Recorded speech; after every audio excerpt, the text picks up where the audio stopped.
Bom, ontem aqui em Porto Alegre tivemos no Tribunal Regional Federal da 4ª Região, como já se imaginava, né, Rosane, se confirmou aquele voto, aquela mesma ideia do dia 24 de janeiro, que por unanimidade os desembargadores inclusive aumentaram a pena do ex-presidente Lula para 12 anos e 1 mês. A defesa entrou com os recursos, os embargos, e ontem também se confirmou, né, que havia algum outro ponto de obscuridade que foi reaberto, mas a pena continua a mesma coisa, não muda nada, isso não poderia mudar de qualquer maneira, foi só reafirmado. Isso para mim, vou usar o clichê que até é chato, porque isso virou um lugar comum dos piores, né? Crônica de uma morte anunciada, como no livro de Gabriel Garcia Marques. Todo mundo sabe que o Santiago, né, não sobrevive, mas a gente fica ali esperando para ver como vai se dar o desenlace. Não tem spoiler porque todo mundo já sabe, né? Não tem spoiler, todo mundo sabe. E o que aconteceu ontem era previsível. O que significa isso em matéria de marco no processo? Significa que, a partir de ontem, verdadeiramente Lula é um ficha suja. Isso. Dentro da lei da ficha limpa, ele tendo esgotado essa possibilidade de recursos aqui no TRF4, que é a segunda instância, condenado por um colegiado, ele não pode disputar a próxima eleição. Os petistas continuam dizendo que ele vai até o fim, que vai tentar, que vai registrar a candidatura. Registrar pode, mas ela ser aceita no Tribunal Superior Eleitoral é outra história. É outra história. E uma pessoa só pode ser candidata se tiver a candidatura aceita. O jogo do PT é o seguinte, é deixar Lula o máximo possível como candidato e depois, lá adiante, se for preciso, quando for rejeitada, troca por outro nome. Só que hoje, pelo que está se vendo nessas caravanas dele pelo interior do Brasil, a situação não é assim tão favorável. Talvez o PT descubra tarde demais que fez um péssimo negócio em jogar todas as suas fichas em Lula, sabendo que ele não pode ser candidato, que pela lei da ficha limpa ele não pode, para depois pensando em trocar lá adiante. Dizendo que ele é plano A, B e C, né? Quando deveria ter investido num outro candidato antes. Mas, enfim, isso aqui é um problema deles, um erro que eu considero um erro estratégico. Esse é um assunto que a gente vai tratar também um pouco mais à frente, até numa avaliação do próprio Partido dos Trabalhadores sobre essa caravana que está sendo feita pelo país.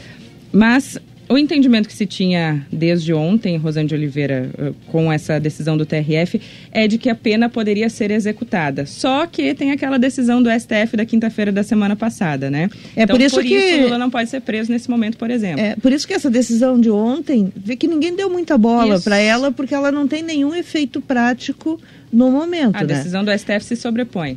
A decisão de que ele não poderia ser candidato, a gente já sabia no momento em que ele foi condenado aqui, naquele julgamento lá pelos 3 desembargadores, julgamento da apelação propriamente dita. E em relação à prisão, tudo depende agora do Supremo Tribunal Federal. E que se tinha essa expectativa de que seria um julgamento sem a presença do ministro Gilmar Mendes, porque ele estava em Portugal, tinha um compromisso lá. Já alterou os tickets. Ontem anunciou que alterou os tickets e está voltando. Então, teremos os 11 ministros. Os 11 ministros, né, um julgamento com o time completo, e aí a expectativa, a previsão é de um julgamento de 6-5. Para que lado? Aí é que está a questão. E atenções da Rosa Weber, né? E a Rosa Weber, que foi citada, inclusive, pelo juiz Sérgio Moro, que deu uma entrevista no Roda Viva, ele falou, não chegou a entrar em detalhes, assim, a Rosa Weber, mas falou da Rosa Weber especificamente, ele que já foi auxiliar dela em processo, dizendo que confiava muito na ministra e que confiava muito no Supremo Tribunal Federal de maneira geral. A gente vai ouvir um trechinho do que disse o juiz Sérgio Moro. Ele disse que o sistema processual brasileiro é extremamente generoso com recursos. Um dos trechos agora. E há aqueles que defendem que tem que se esperar o julgamento final. Seria ótimo esperar o julgamento final. Mas aliado a essa exigência de esperar o julgamento final com o nosso sistema processual, que ele é extremamente generoso em relação a recursos, isso na prática acaba representando um desastre para a efetividade do processo penal. E aí se tem aqueles processos sem fim, aqueles processos que levam uma década ou até mais de uma década, e com agravante, porque a nossa lei prevê que durante o processamento dos recursos, ainda assim continua a correr aquilo que a gente chama de prescrição, que é um tempo que a lei fornece para que o recurso seja julgado. Se não for julgado até aquele tempo, o caso a gente chama assim, prescreve. Aí o tribunal não vai decidir nem sobre a culpa ou a ausência de culpa, mas vai simplesmente dizer que não pode mais punir pelo decurso de prazo. Isso, na prática, é impunidade.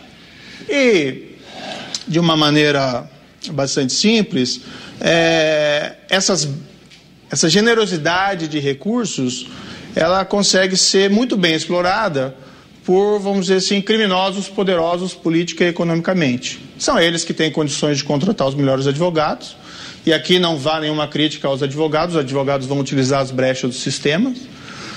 Só que esse efeito prático é o que nós temos muitas vezes, a impunidade dos poderosos. Num outro trecho, Sérgio Moro falou exatamente sobre o entendimento do Supremo de prisão após condenação em segunda instância, diz que é um passo atrás. E são 114 execuções de pena ordenadas por mim e pela minha colega juíza, a doutora Gabriela Hart, desde esse precedente, que foi em fevereiro de 2016, 114 execuções de condenações confirmadas em segunda instância.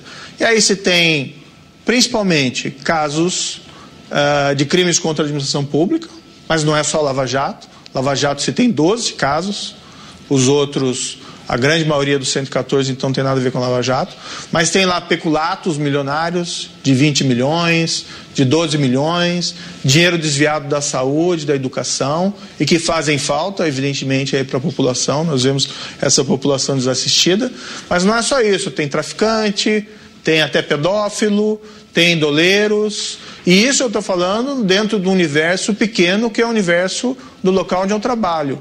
Então, vamos pensar na reprodução disso em todo o território nacional. Então, uma revisão desse precedente, né? A meu ver, esse precedente foi um marco no Brasil, no progresso do enfrentamento da corrupção, né? Teria um efeito prático muito ruim, né? Ou como disse lá o ministro Barroso, de ruim a trágico, né?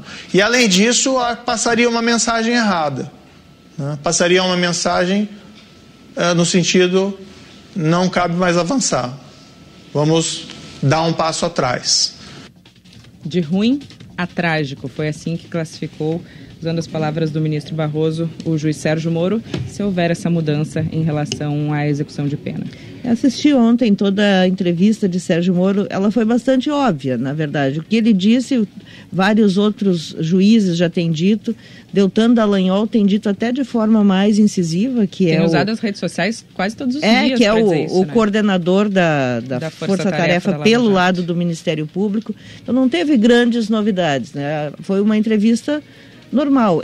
Tem o valor essa entrevista, porque o Sérgio Moro não é o tipo que fique falando toda hora, como Gilmar Mendes e Marco Aurélio Melo, por exemplo. Né? São raras as entrevistas dele. Foi no Roda Viva ontem da TV Cultura, e ele fez essas observações. E aí lá pelas tantas, o Sérgio Dávila, da Folha de São Paulo, fez um questionamento ao juiz Sérgio Moro sobre o auxílio moradia. É só um detalhe no meio de uma entrevista longa, mas eu acho que é importante, porque esse tema do auxílio moradia, para mim ele é muito caro, porque eu considero um privilégio indefensável. E aí ele se enrolou, titubeou e disse que não entraria em questões corporativas, que não queria misturar as coisas. Mas uma entrevista não é assim. A entrevista só pode somente falar sobre corrupção. O Moro tem todo o mérito no combate à corrupção e a gente não tira isso dele. Agora, nessa questão corporativa, que ele recebe auxílio moradia, e aí ele justificou, deu uma volta e disse um negócio que eu acho absurdo, né? É verdadeiro, mas é absurdo. Que seja, alguém defenda, use esse argumento para defender. É que alguns dizem que é porque a Constituição prevê que o juiz tem que ter aumento, ter reajuste salarial todos os anos, e como não está recebendo... suprir o reajuste que não acontece. Suprir o reajuste que não acontece. Bueno, bom, também os funcionários públicos, do quadro geral ao magistério, todos teriam direito a essa reposição. Não tem. Mas aí, os juízes recebem um auxílio moradia sobre o qual não incide imposto de renda.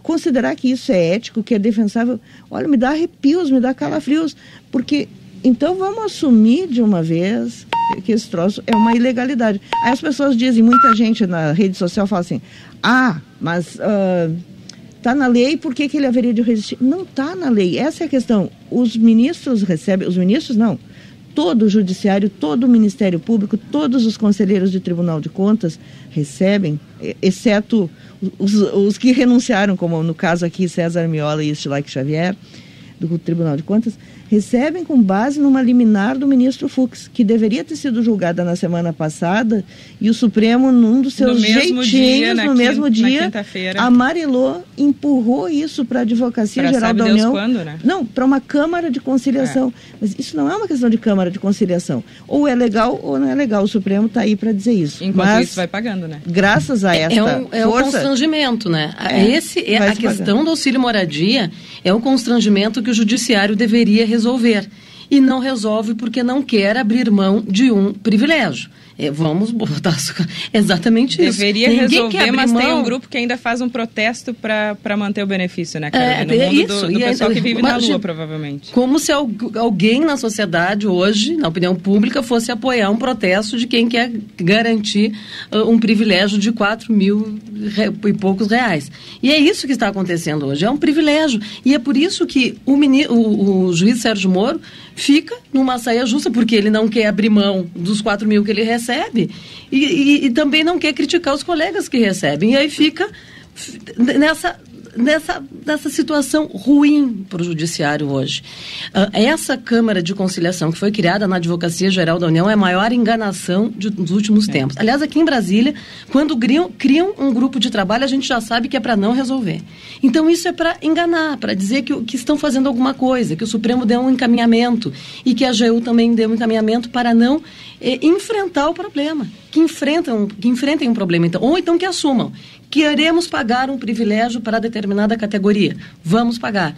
Assumam isso. Mas que não fiquem enganando, dizendo que estão tratando do assunto, porque não estão tratando desse assunto. Diante da pressão dos juízes, resolveram criar essa Câmara de Conciliação. E nós pagando, porque hoje em dia o orçamento... é proporcional esse valor, mas na média ele é mais alto que o salário dos professores. Não, o salário inteiro é mais de 80% dos professores do Rio Grande do Sul ganham menos do que esse auxílio moradia.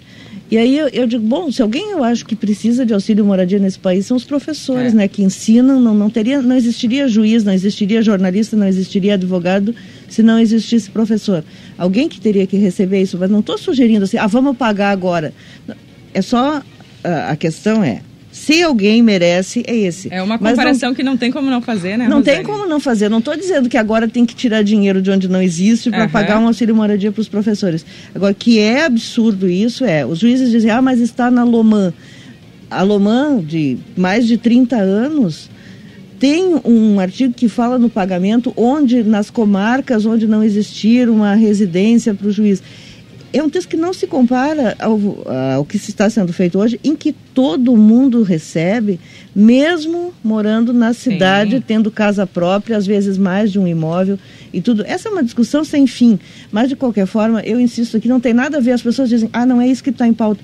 Não, a entrevista, para mim uma entrevista, ela vai de A a Z os assuntos que se pode abordar. Não tem assunto proibido em entrevista. E ainda mais um juiz reconhecido, né? Deveria se posicionar sobre isso. Claro, e até porque se foi um assunto polêmico mesmo. Então, eu não em nada isso desqualifica o trabalho do Sérgio Moro no combate à corrupção. Mas a gente não pode achar, sim, porque ele é um juiz que combate a corrupção, então a gente tem que fazer uma concessão para ele.